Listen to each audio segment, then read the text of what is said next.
नमस्कार दोस्तों, आपका स्वागत है एक बार फिर से हमारे YouTube चैनल पर। दोस्तों, जिन्होंने रामायण देखी है और जिन्होंने रामायण के बारे में पता है उन्हें उर्मिला के बारे में भी पता होगा, लेकिन फिर भी नहीं पता तो चलिए जान लेते हैं। दोस्तों, पौराणिक कथाओं के अनुसार मिथिला के राजा जनक और रानी सुनैना की पुत्री उर्मिला नाग लक्ष्मी का अवतार थी।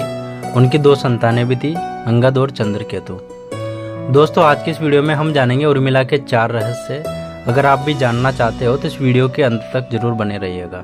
दोस्तों, पौराणिक कथा के अनुसार रामायण में बताया गया है कि राम, लक्ष्मण, भरत और शत्रुघ्न के जन्म के वक्त राम, भरत और शत्रुघ्न अन्य बच्चों की भांति कुछ देर होने के बाद चुप हो गए थे। फिर उसके बाद जब उन्हें राम के बगल में लिटाया गया तब जाकर उनका रोना बंद हुआ। तब से हर वक्त राम की परछाई में ही बनकर रहे। लक्ष्मण जी के लिए राम ही उनके माता पिता, गुरु, भाई सब कुछ थे और उनकी आज्ञा का पालन ही उनका मुख्य धर्म था। वह उनके साथ सदा उनकी छाया की तरह रहते थे। भगवान श्री राम के प्रति किसी के भी अपमान सूचक शब्द को यह कभी बर्दाश्त नहीं करते थे। वास्तव में लक्ष्मण का वनवास राम के वनवास से भी अधिक महान है। पहला रहस्य, जब राजा दशरथ ने भगवान श्री राम को 14 वर्ष के वनवास का आदेश दिया तो लक्ष्मण ने भी अपने अग्रज के साथ वन में जाने का निर्णय ले लिया। लक्ष्मण की पत्नी उर्मिला भी उनके साथ जाने के लिए कहने लगी तो उन्होंने अपनी पत्नी को समझाते हुए कहा कि वे वन में राम और सीता की सेवा करना चाहते हैं। अगर उर्मिला भी उनके साथ जाएगी तो उनके काम में विघ्न पड़ेगा। राम के वनवास जाने के समय उर्मिला भी एक पतिव्रता स्त्री की तरह अपने पति लक्ष्मण जी के साथ जाना चाहती थी, लेकिन लक्ष्मण जी ने उन्हें ले जाने से इनकार कर दिया। उर्मिला ने बहुत मिन्नतें की कि वह अपने पति की सेवा करना चाहती है, पति के हर सुख दुख का साथी बनना चाहती थी, परंतु लक्ष्मण जी ने कर्तव्य और धर्म की दुहाई देकर देवी उर्मिला को वन जाने से रोक दिया। लक्ष्मण ने उर्मिला से यह कहकर मना कर दिया कि अयोध्या के राजा और माताओं को उनकी आवश्यकता है। उर्मिला के लिए बहुत ही कठिन समय था। उर्मिला ने दिल पर पत्थर रखकर लक्ष्मण जी से यह बात मान ली और वह उनके साथ नहीं गई। दूसरा रहस्य, जब लक्ष्मण जा रहे थे तब उन क्षणों में भी उर्मिला आंसू नहीं बहा पाए, क्योंकि उनके पति ने उनसे एक वचन लिया था कि वो कभी आंसू नहीं बहाएगी, क्योंकि अगर वह अपने दुख में डूबी रहेगी तो परिजनों का ख्याल नहीं रख पाएगी। तीसरा रहस्य, ऐसे में जबकि वह नववधू थी और उनके जीवन की तो अभी शुरुआत ही हुई थी, लक्ष्मण के वनवास जाने के बाद उर्मिला के पिता अयोध्या आए और उर्मिला को मायके चलने का अनुरोध करने लगे ताकि माँ और सखियों के संग उर्मिला का पति वियोग का दुख थोड़ा कम हो सके।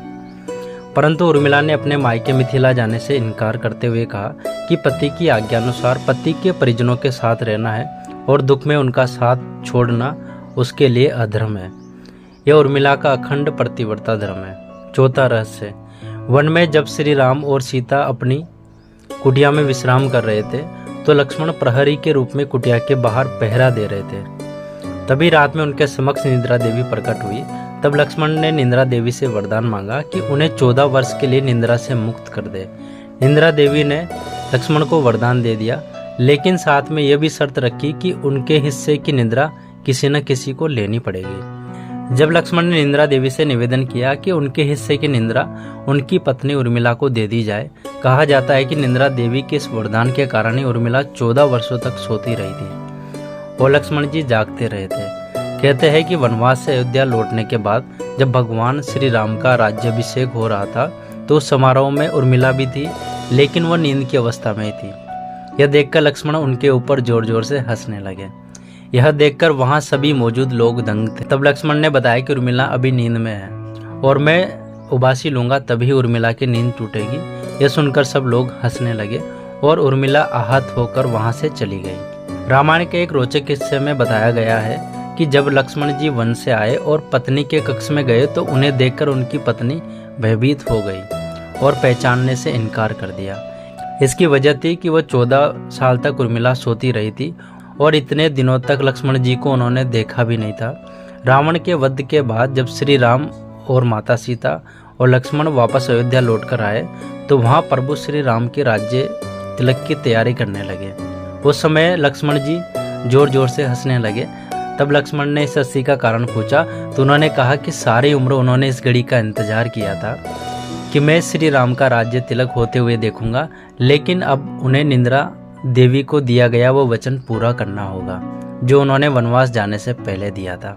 दरअसल निंद्रा देवी से उन्होंने यह कहा था कि वो 14 वर्षों से परेशान नहीं करेगी और उनकी पत्नी उर्मिला उनके स्थान पर सोएगी। निंद्रा देवी ने उनकी यह बात एक शर्त पर मानी थी कि जैसे ही वे अयोध्या लौटेंगे उर्मिला की नींद टूट जाएगी और उन्हें सोना होगा।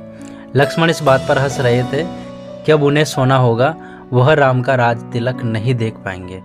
उनके स्थान पर उर्मिला ने यह रस्म देखी थी। लक्ष्मण के उर्मिला से अंगद और चंद्रकेतु नाम के 2 पुत्र और सोमदा नाम की एक पुत्री उत्पन्न हुई। अंगद ने अंगदियापुरी तथा चंद्रकेतु ने चंद्रकांतापुरी की स्थापना की थी। उर्मिला के पतिव्रता का बल एक अन्य कथानुसार लक्ष्मण की विजय का मुख्य कारण बना। मेघनाद के वध के बाद उनका सर श्री राम के युद्ध के शिविर में रखा हुआ था। उस सर को मेघनाद की पत्नी सुलोचना लेने आई। पति का शीश देखते ही उनका दिल अत्यधिक द्रवित हो गया। वह रोने लगी। रोते रोते उसके पास खड़े लक्ष्मण की ओर देखा और कहा, सुमित्रा नंदन, तुम भूल कर भी कभी गर्व मत करना कि मेघनाद का वध तुमने किया। मेघनाद को धराशायी करने की शक्ति विश्व में किसी के भी पास नहीं थी। वो पतिव्रता नारियों का भाग्य था। अब आप सोच में पड़ गए होंगे कि निंद्रा देवी के प्रभाव में आकर उर्मिला अगर 14 वर्ष तक सोती रही तो सास और अन्य परिजनों की सेवा करने का लक्ष्मण को किया गया वादा उन्होंने कैसे पूरा किया। तो उत्तर यह कि माता सीता ने अपने एक वरदान उर्मिला को दिया था। उस वरदान के अनुसार उर्मिला एक साथ 3 कार्य कर सकती थी। तो इस तरह उन्होंने अपना वादा पूरा किया। लक्ष्मण जी ने माँ बाप की सेवा करने के लिए उर्मिला को अयोध्या ही छोड़ना उचित समझा। उन्हें शायद पता था कि वे लोग जब वनवास जाएंगे तो उनके माता पिता को इसका गहरा सदमा लगेगा। इसलिए लक्ष्मण जी उन क्षणों में माँ बाप को सहारा और सहानुभूति देने के लिए उर्मिला को छोड़कर वनवास चले गए। कुछ पौराणिक मान्यताओं के अनुसार यह भी माना जाता है कि उर्मिला के उन नाजुक कंधों पर लक्ष्मण जी बहुत बड़ा दायित्व डालकर चले गए थे। किसी भी स्त्री के लिए विवाह उसके संपूर्ण होने की निशानी होती है। वैवाहिक जीवन के वे अनमोल पल, जीवन सरिता जो कोई भी नववधु अपने पति के साथ गुजारती है या गुजारना पसंद करती है, शायद वो पल उर्मिला के नसीब में नहीं थे। इस दुनिया में कोई भी नववधु अपने पति से कुछ समय के लिए दूर नहीं रह सकती। देवी उर्मिला अपने पति से 1 नहीं, 2 नहीं, बल्कि पूरे 14 साल तक अलग रही थी। भला किसी नवविवाहित स्त्री के लिए इससे बड़ा त्याग और समर्पण क्या हो सकता है। इतने सारे त्याग, बलिदान और कष्ट सहने के बावजूद भी वचनों में बंधी उर्मिला रामायण में नेपथ्य नहीं रही। उर्मिला ने जो सहा, शायद ही आज कोई स्त्री ऐसा कर पाए। इसलिए वर्तमान की दृष्टि से देखें तो उर्मिला रामायण की सबसे अतुलनीय और पवित्र पत्नी के साथ साथ त्याग, बलिदान और समर्पण की देवी है। दोस्तों, आज की वीडियो में बस इतना ही। आपको अगर ये वीडियो अच्छी लगी है तो आप कमेंट सेक्शन में आकर अवश्य बताएं, और अगर आपको वीडियो अच्छी लगे तो वीडियो को लाइक और शेयर करना ना भूलें। इसी के साथ चैनल को सब्सक्राइब करके बेल आइकन को जरूर दबा दें ताकि आने वाली हर वीडियो का नोटिफिकेशन आपको समय समय पर सबसे पहले मिलते रहे। तो दोस्तों, फिर मुलाकात होगी एक ऐसे फैक्ट वाले वीडियो में। तब तक सब अपना ख्याल रखिएगा और वीडियो के अंत तक बने रहने के लिए आपका बहुत बहुत धन्यवाद। Thank you so much.